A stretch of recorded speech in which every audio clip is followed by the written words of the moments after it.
Hello guys, in this video we are going to solve sec x into cosec x over ln cot x.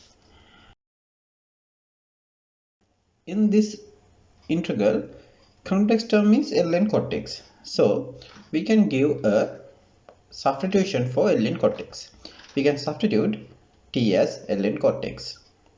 Now differentiation with respect to x. Differentiation of t we can write as dt over dx. Differentiation of ln cot x we can write as 1 over cot x. Finally, differentiation of the cot x we can write as minus cosec squared x. Now we can cross multiply dx value and we can substitute dt as minus cosec squared x over cot x dx. Then we can substitute dx value as minus cot x over cosec squared x into dt.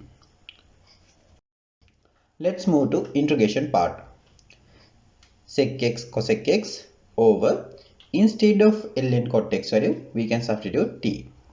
Instead of dx value we can substitute minus cot x over cosec squared x.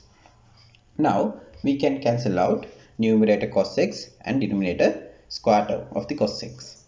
Then we can write sec x over t into minus cot x over cosec x. Now denominator cosec x value we can write from numerator as sin x. Now we have 1 over t into sec x minus cot x into sin x.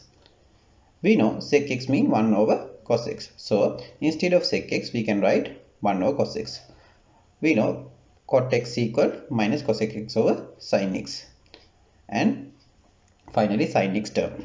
Now we can cancel out denominator cos x value and numerator cos x value, and denominator sin x value and numerator sin x value. Then we have 1 over t into minus 1. We can get minus 1 as a constant term from integration part. Then we can write minus 1 integral 1 over t dt. Integration of the 1 over t we can write as ln modulus t. Finally, instead of t value we can substitute ln cot x.